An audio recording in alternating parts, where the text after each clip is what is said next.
I want to shift real quick to the HBCUs. I want to jump on this. Last week we covered multiple HBCUs getting death threats, and that investigation is ongoing. Death threats I or have bomb threats? bomb threats. Thank you. Yeah. Bomb threats.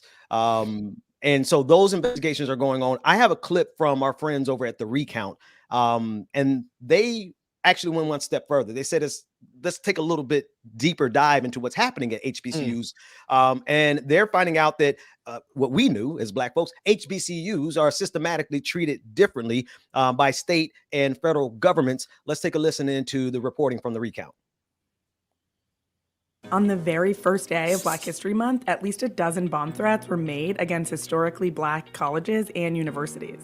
This sort of harassment is just the tip of the iceberg when it comes to injustices facing HBCUs. Here are three major inequities HBCUs are dealing with. Funding inequality. These schools are receiving less government funding even when it's legally required. In 2020, the Tennessee General Assembly granted nearly $70 million to the University of Tennessee, which has a 77% white student body. And the historically Black Tennessee State University only got $8.7 million. Both schools are considered land-grant universities, which qualifies them to receive federal funding. In Tennessee, the state legislature is supposed to match whatever federal funding the schools receive, but the state didn't provide any matched funding for TSU until 2017. And Tennessee Representative Harold Love found that the state underpaid the HBCU by up to $500 million. And it's not just Tennessee. Ivy League schools like Harvard and Yale sell tax-exempt bonds to raise cash. Studies have shown that HBCUs have a harder time securing bonds, and they pay more for them. On an average $30 million bond, HBCUs are paying $35,000 more in fees than mostly white universities. Coronavirus relief inequality. When it came to federal relief for higher education institutions disrupted by the pandemic, of the $14 million given out, only 10% of that money was divided among all 107 HBCUs. And since about 3/4 of HBCU students fall into the lower income bracket, combine that with the fact that people in lower income housing have a harder time accessing reliable internet access, remote classes can become a huge challenge. Unequal campus infrastructure. A 2018 report found that almost all HBCUs reported that about 50% of their facilities needed repair. Some of the oldest campuses have buildings that date back to the 1800s. After years of deferred maintenance due to budget concerns, Grambling State University had to close a library because it became an environmental hazard.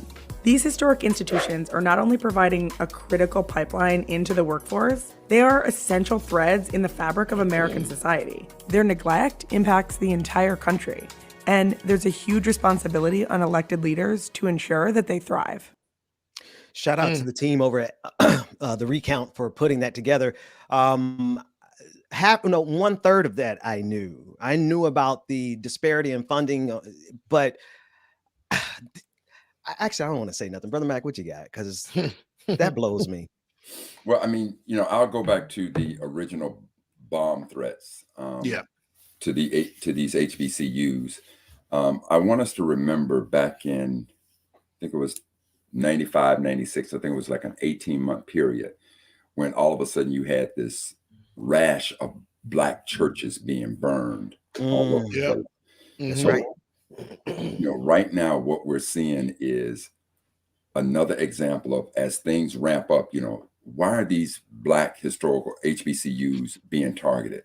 See, keep in mind what's going on in American society, American politics today. The layers of onions are being pulled back on what happened on January 6th with Trump. And think about how many folks in this country truly believe that the election was stolen.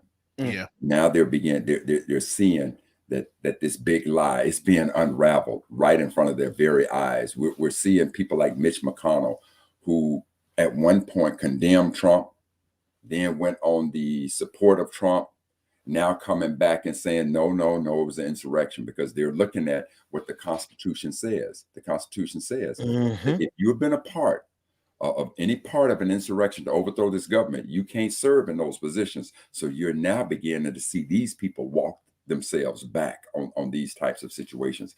But more importantly, you've been able to see police officers who are killing Black folks being held accountable. And as a result of that, you're beginning to see this backlash in this country. And so now that backlash is stemming over, I believe, towards attacks on anything Black. Yeah, you know, that's right. Since they like Absolutely. HBCUs, let's go after that. And here in this area, in the DC area, they had a rash of bomb threats against schools that were primarily high schools that were primarily attended by Black and other minority students. We're seeing at the high school level as well. So this is what is taking place. And then the other thing, you and Brother DJ, remember now, as the January 6th Commission continues its finding, they're talking about the attack on democracy and the rise that people want to pretend like the idea is so far-fetched that you can see militias forming up and beginning to attack government officials, attack democracy. But more and more that they pull that layer back, you're seeing it in the underground, much talk about this types of actions as we move towards, quote, a more perfect society. That's right. Yeah. Yeah. Yeah.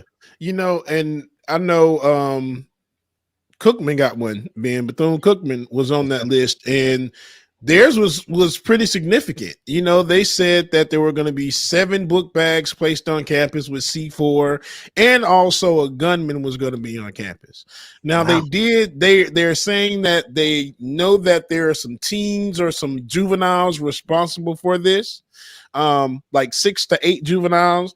They still don't know who they are, so they claim, but they also say that a good bit of them have ties to neo-Nazi roots.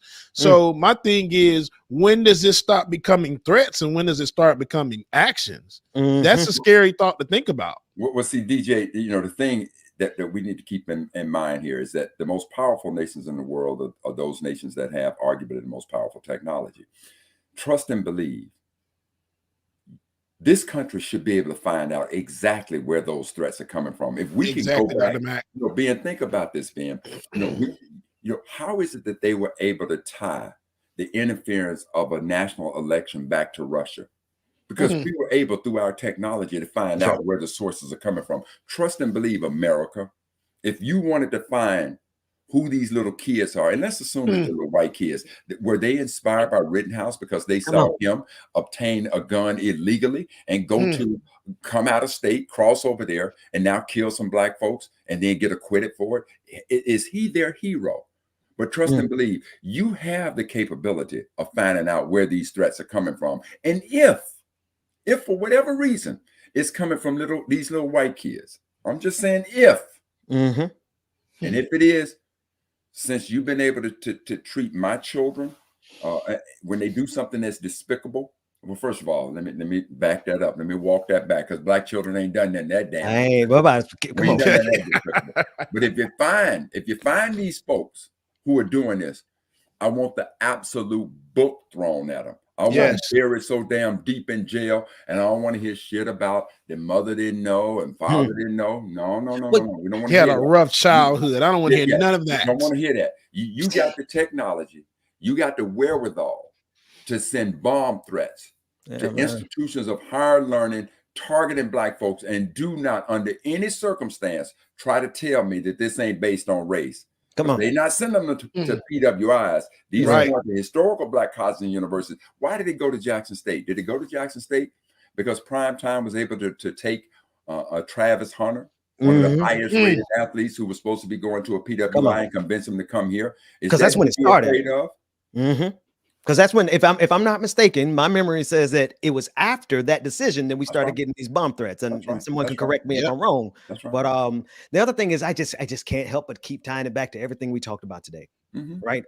The grace that they give these little white chitlins, right? They give them the grace of calling them tech savvy teens. That's the headline. The headline over the people that did a bomb threat against HBCUs was tech savvy teens, not terrorists.